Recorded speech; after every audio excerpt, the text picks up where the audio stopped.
All right. It looks like we are live. Hello, everybody. Welcome to the Queen's Podcast Learning Series. Welcome to the Queen's Podcast Lab Learning Series, the spring 2022 season. I'm Joseph Cohen. I'm a professor in the sociology department at Queen's College, and my research specialty is content creation entrepreneurship and how people make businesses or nonprofits that create content for the internet. And I'm co-director of the Queen's Podcast Lab here at Queen's College. And today I'm joined by my colleague, Danne Woo, an art professor here at Queen's College. Welcome, Danne. Thank you. It's good to be here.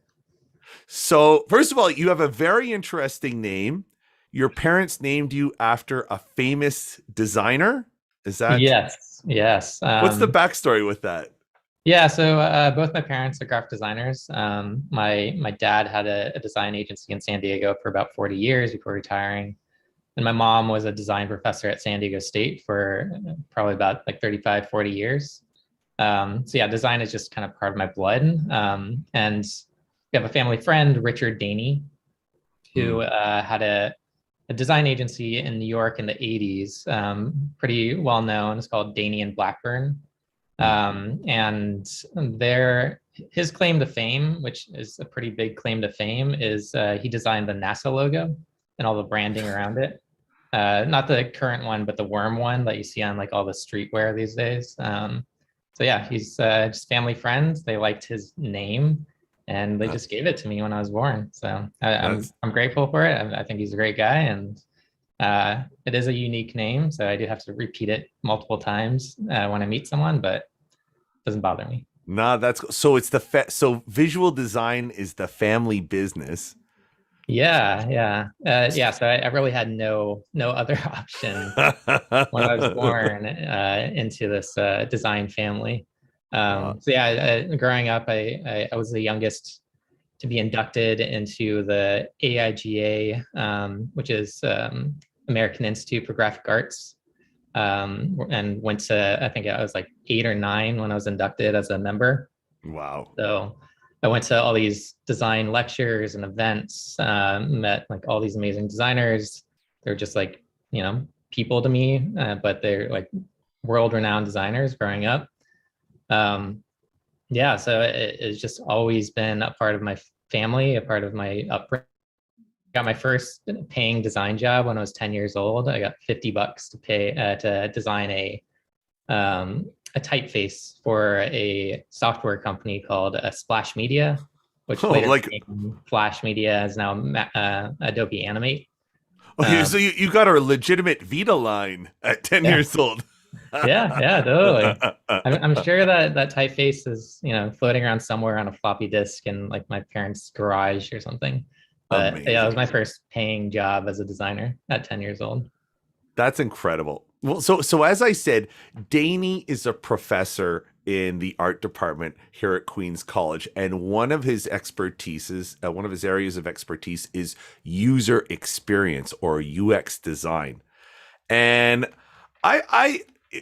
just visual design in general is one of those things where you don't think about it. Even if you're working on a non-visual medium like podcasting, you just assume you're never going to come into contact with design. But it turns out when you run one of these things, design choices face you at every turn, and you realize what you don't know. Like even stealing design is hard when you don't know what you're doing, right? Because you don't even know what to steal. Yeah. So and as somebody who, I have no aesthetic ability, my wardrobe is entirely Costco. I just don't know about that world. So I was really happy that Danne came on to, explain this whole world. And so that's what we're talking about today, the world of user experience or UX design. So we'll get an introduction on the topic. And if it's something that you're interested in and you want to learn more about, well, talk to Danne or go visit Queen's College's art department and see what they got going on. So let's get started. Can you start us off? What is user experience?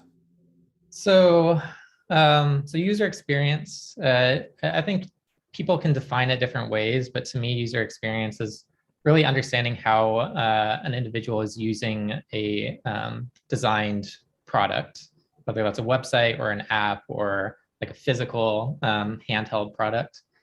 It's really doing the due diligence initially to understand who the audience is, the demographic of the people that are coming to your website or using your app, understanding the market that you're getting into, your competitors, doing like a competitive audit and seeing like what their sites look like, how yours can stand out from the rest, and just asking the right questions really to better understand the people that are coming to your website, to your app, using your product. So those questions have to be asked initially before you do any sort of design, any sort of visual design, to really understand, A, who are you building this for? Who are you designing it for? B, is this really something that isn't necessary? Is this already out there? Has it already been created? And really just getting those answers to those questions before you put pen to paper and start like figuring out like color systems and typography and layout. Because if you don't know who you're designing for or like what you're designing, then you're just kind of aimlessly putting colors and letters and content on a website or app without any sort of like base to start from. Yeah, it sounds like how I've been doing it, Yeah. more or less. Yeah. Yeah, you know, it's interesting. We were talking about it before we met today, and I always imagined you artistic types to, you know, be staring at a cloud looking for divine inspiration. You know, and it strikes you and you just throw some digital paint at a digital palette. But there's a lot more science that goes into it. There's a lot more research and development for these projects than I realized. Yeah. It's I mean, as a user experience researcher or designer, you're kind of the first line of defense to really understand like who you're building this for and how they're gonna interact with it. But yeah, it's anything that any designer worth a grain of salt is putting together is based off of questions that were asked beforehand and research that was done beforehand. Like if you're designing a website for like a social justice nonprofit or something, it'd be completely different than designing something for like Coca-Cola or like a corporation like that. And the audience would be completely different, and the mood behind what you're designing would be completely different. So you have to take all that into account when you actually start thinking of colors and thinking of layout and typography and visual imagery and stuff like that. I want to delve into the how-to in a moment, but before we do, I just maybe wanted you to comment on the importance of design, because it's something that I did not appreciate before I got into content creation. Like, design goes a long way into crafting the overall user experience and the identity of an outlet. It does. And even if you're a podcaster, even if you're not working in a visual medium, somehow I feel like design aspects still shape the overall character of the franchise. And I was hoping you could start us off by just talking about why UX is important, or why design in general is important, even if you're not selling an aesthetic product. Yeah, so it really comes down to, at least like visual design for a website or app, telling a story. So you're telling the visual story of the product or tool that you're putting together.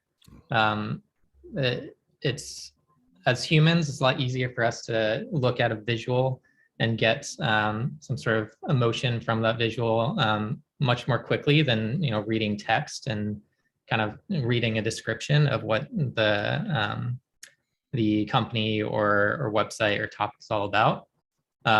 We're just born visual people, so it's a lot easier and quicker for us to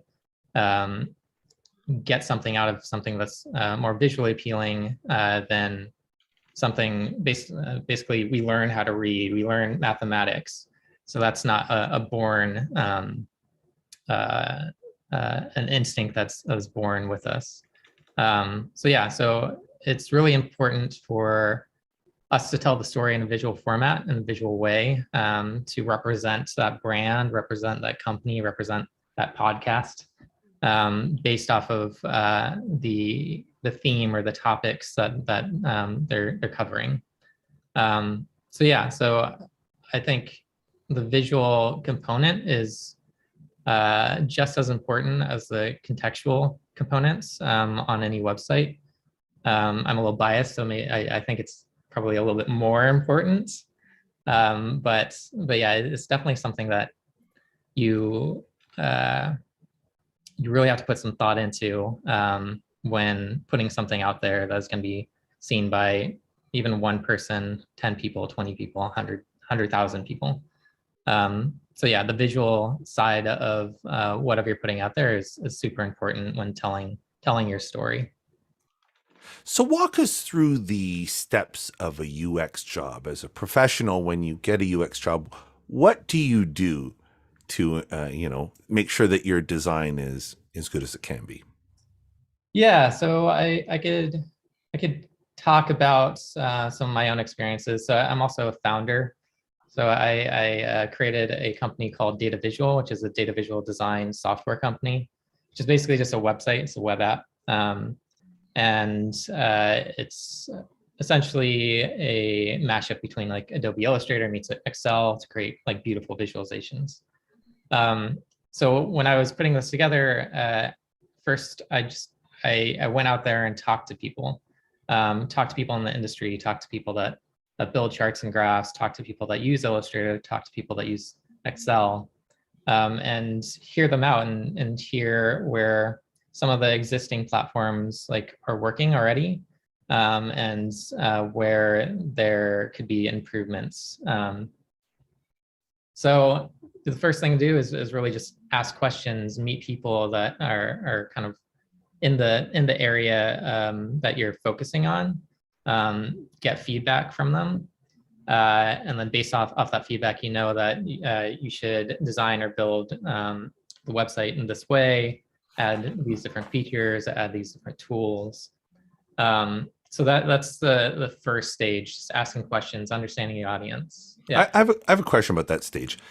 How do you ask questions to get information on people's like aesthetic preferences? You know what I mean? Like, how do you talk to somebody to know if you got to put like a racing stripe down the middle of the website or something like that?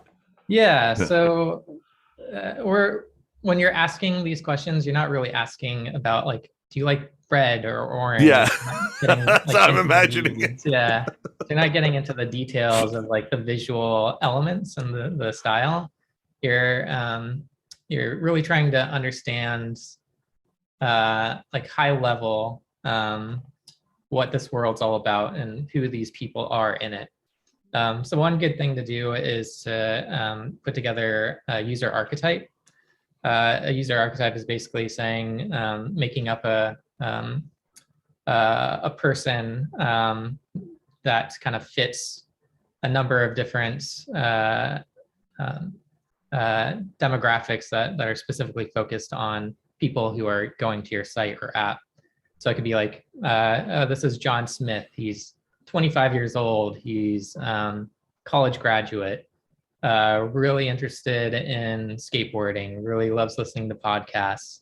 So you're building this user archetype to understand that kind of encompasses the majority of the demographic that you're designing this for. And then you can kind of be a little bit more specific about, John's like really into, skateboarding. So maybe it should be like edgy and use like brighter colors or like gritty patterns, stuff like that.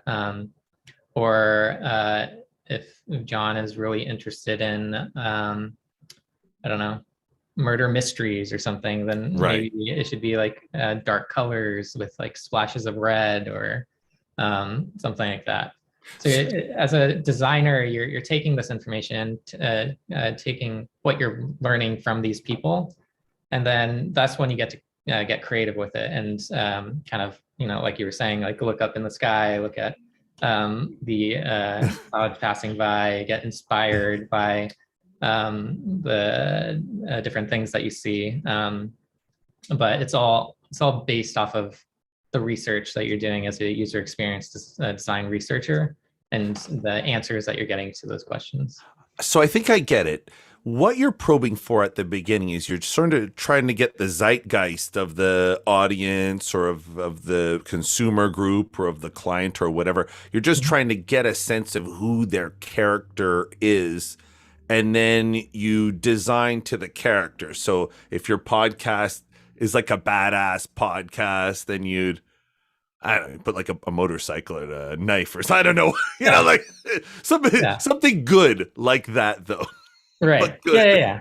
All right. Yeah. You're designing for an audience, a specific audience, and that's when you get to determine that's when, as a designer, as a visual designer, you can say that different colors enact different moods. Like black is more serious, gray is more sophisticated, red is like represents love and more emotions like that. So that's when you start to play around with the visual elements and the visual tools as a designer to design for that specific audience based off of the information that you've been researching. Do you systematically study like the symbols? I guess like the symbolism to what would be symbolic to one audience, like the symbolism that they see in an object or a color might be Yeah. different from audience to audience. Do you sort of develop like an expertise in a particular demographic and you just get an aesthetic sense of what they like and that's your wheelhouse? Or are there some general principles like young people like yellow and how does that work? Yeah. So when it comes to color, it's very subjective. So it's hard to specifically say like this color really represents this demographic. Historically, there's been some research on colors represent different things in different cultures. So like in Western culture, black is represented by like death, but in more Asian cultures or Native American cultures, white is represented by death. So yeah, so you have to know your audience, you have to know the demographic, and you have to know like who you're designing for. But yeah, that can change. Tastes can change over time too. Cultures can change, especially in this connected world we live in today. So understanding the demographic, based off of that, you can do mood boards to determine do they read Vanity Fair Vanity Fair versus do they read I don't know, Transworld Media skateboarding or something like that. Right. And then you can do clippings and look at some of these um, other interests of theirs and see what colors are popping out when you do a complete mood board, what imagery is popping out. So that's kind of like a mix between user experience and like a user interface designer. There's definitely some overlap there. But yeah, doing mood boards around the demographic is really helpful to see what they're interested in, what they're seeing on a regular basis, and based off of that, you can determine visual palette and visual look and feel. Nice. And then what's the next step after that? So you get a sense of the audience and you get some mood boards going and you get some basic concepts. Then what? Yeah, so I follow the 4Ds, which is discovery, define, design, and develop when I design really anything. So discovery is really the initial user experience research to understand the demographic, that basically what we were just talking about. Define is, at least in the sense of building a website or app, define is taking that information that you've received through that research and coming up with a sitemap, wireframes for the website that you're going to build. And which is basically just boxes for content, boxes for a button here, simple box for imagery here, and squiggly lines for text. That's basically a basic wireframe. And based off of that, the user experience design continues kind of throughout this entire process. based off of the wireframes and sitemap, you can take that back to the user, have them like look at what you put together, maybe do some like A/B testing, ABCDE testing, and you can have like 5 different versions of the homepage and see what they're drawn to. Like if there's a big button for a call to action on the website, but maybe it's like too far down and they don't see it initially. Maybe you have to move it up. So during the define stage and like the sitemap and wireframing stage, you can ask more specific questions to the user on the layout of the website or app that you're building. And based on that, you can make adjustments and modifications. The stage after define is design, which is all the visual elements.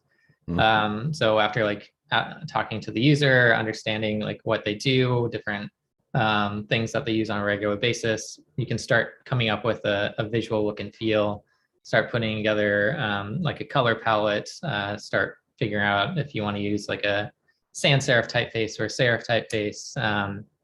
And you're basically kind of skinning the wireframes with the colors and the imagery and typography that you have determined is best for this audience.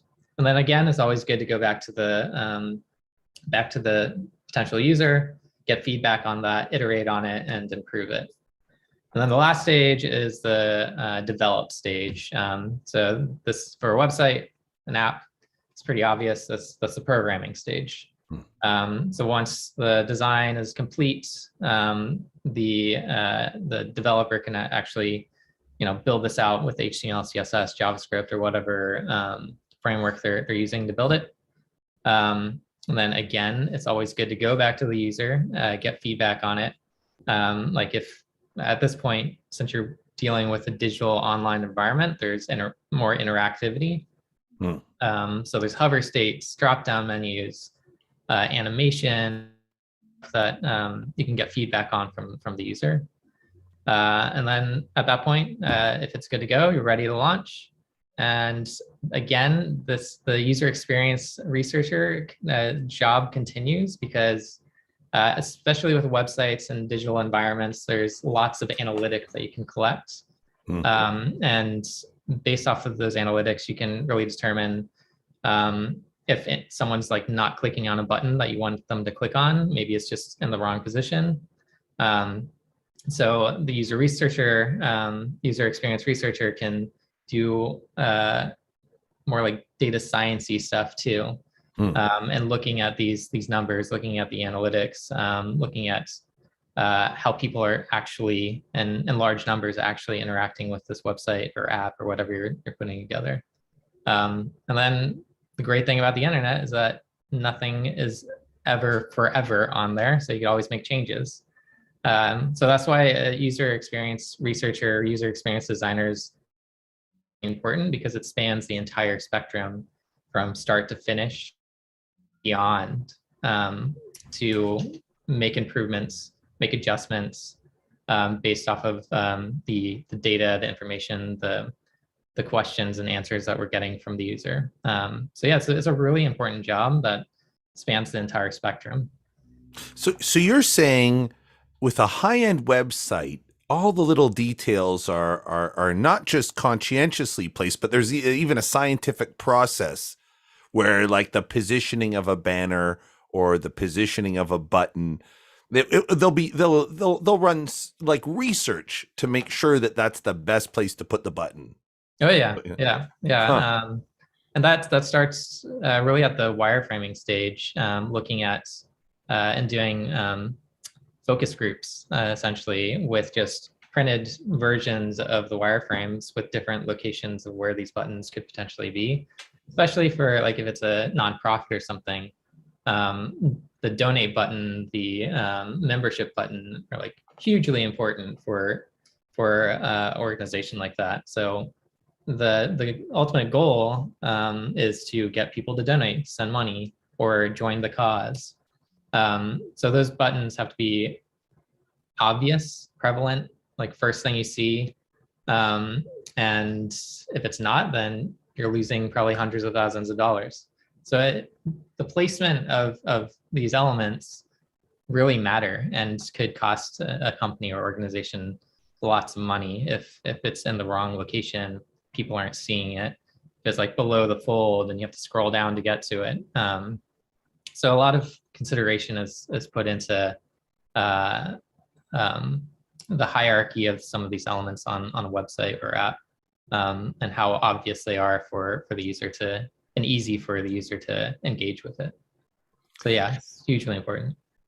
Are there any websites that you love? Like, I remember I was friends with a product designer who was like, oh, everybody talks about Apple. Like, the first thing people talk about in product design is Apple, Apple, Apple.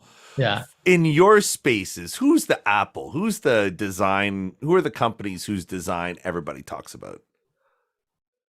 I mean, Apple's the Apple. So, right. I mean, that alone is a good example.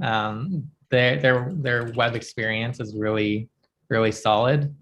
Is it worth calling up their site just to look at it while we talk about it, or? Yeah, if you want to. That's all right. Yeah, let's do it. Let's just call it just for fun.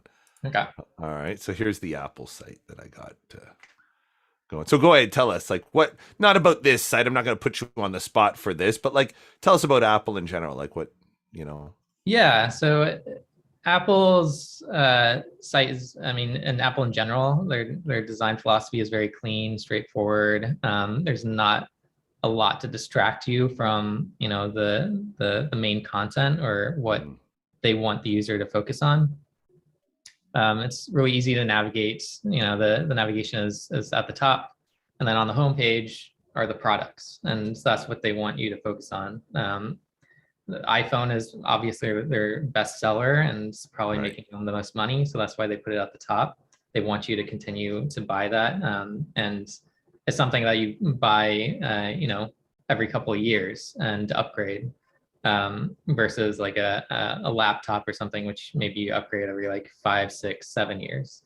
So yeah, so I think they're very smart, and it's not, you know, it's really well thought out when it comes to what they put on their site, the hierarchy of the site, how you interact with it, the flow of going from one page to the next. Everything is considered when it comes to like an Apple or something like on that level.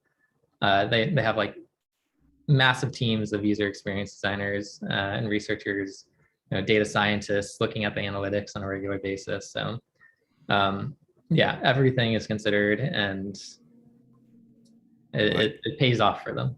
Strategically placed. They're always shoving that iPhone 13 in your face. Oh, like yeah. Always, every chance they get. I feel like I need to upgrade like weekly whenever I go to the website.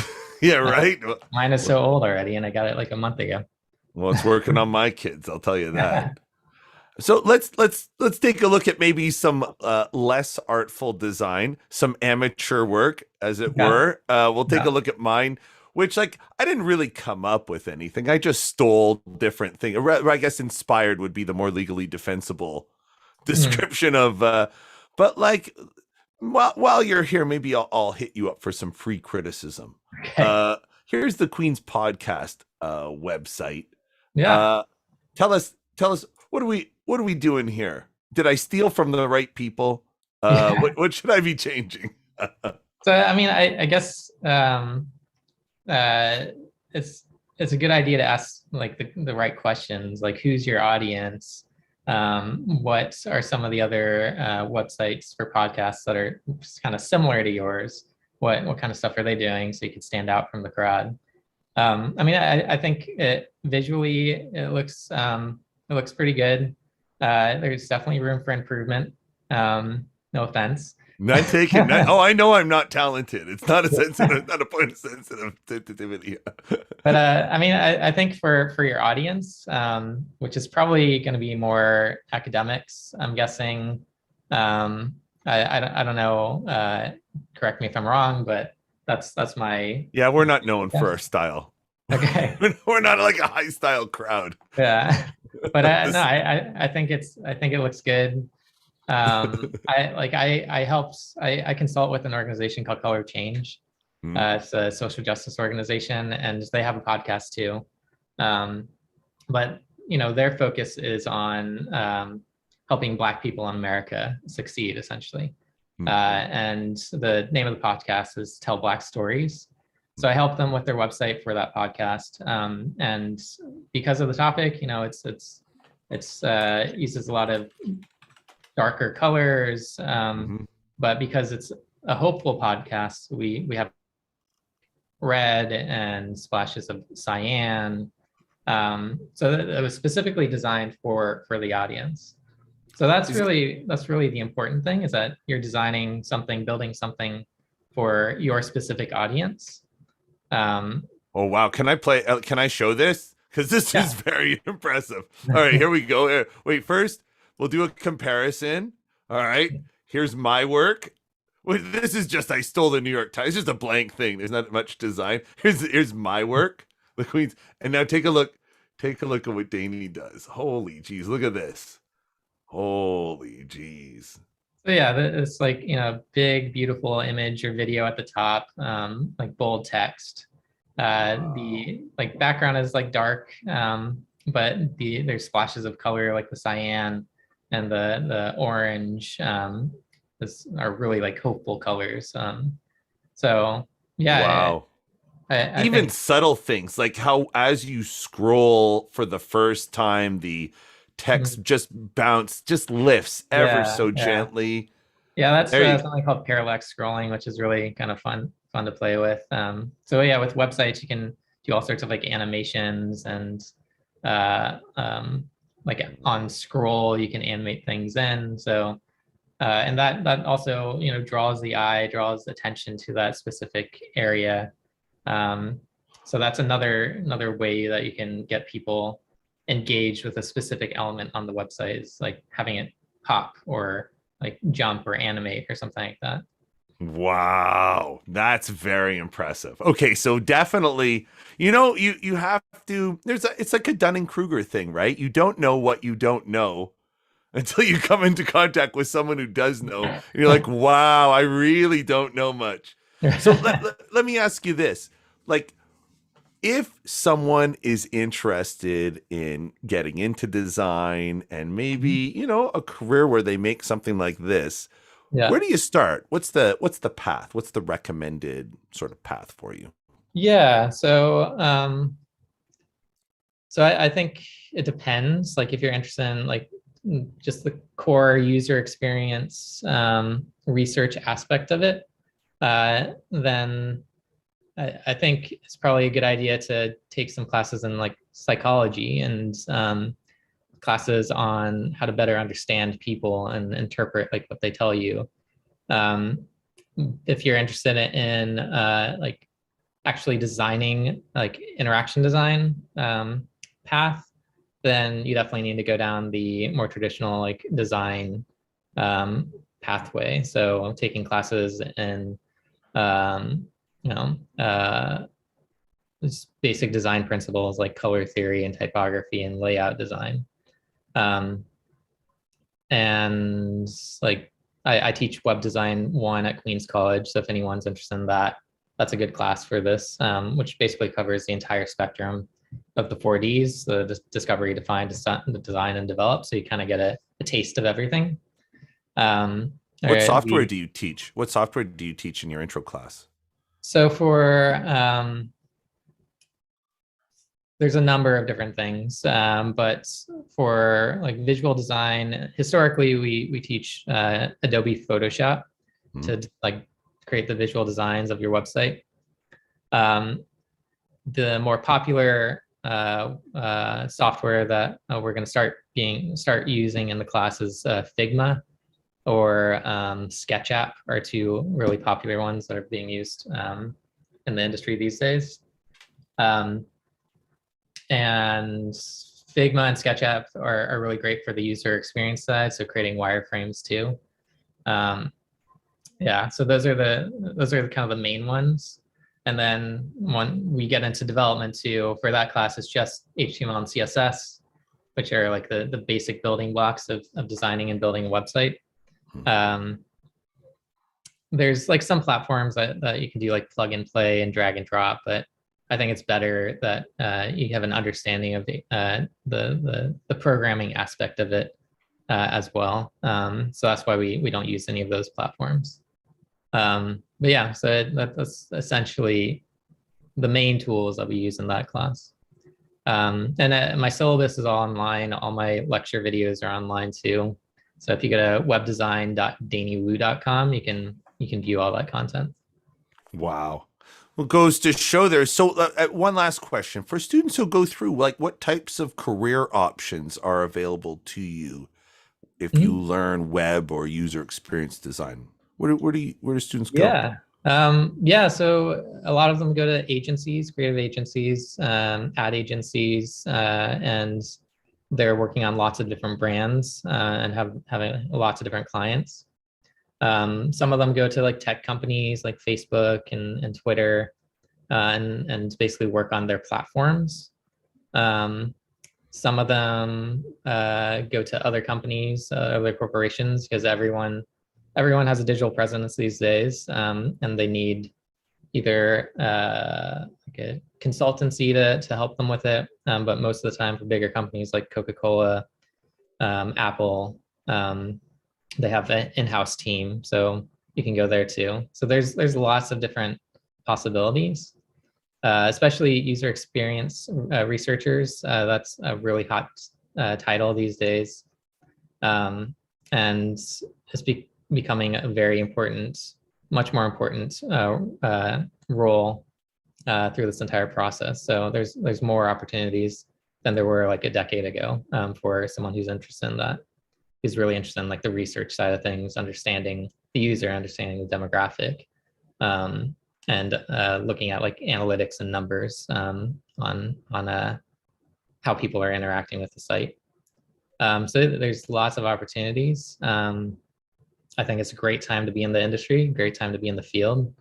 So yeah, no, it's definitely a good time. So I'm happy to like answer any specific questions. So if anyone like wants to reach out to me directly, they're welcome to as well. All right. Danne Woo is a professor in the art department at Queens College and an expert on user experience development, or UX. Thank you very much, Danne. It was really great to meet you. Yeah, no, I had fun. Thanks for having me. Appreciate it.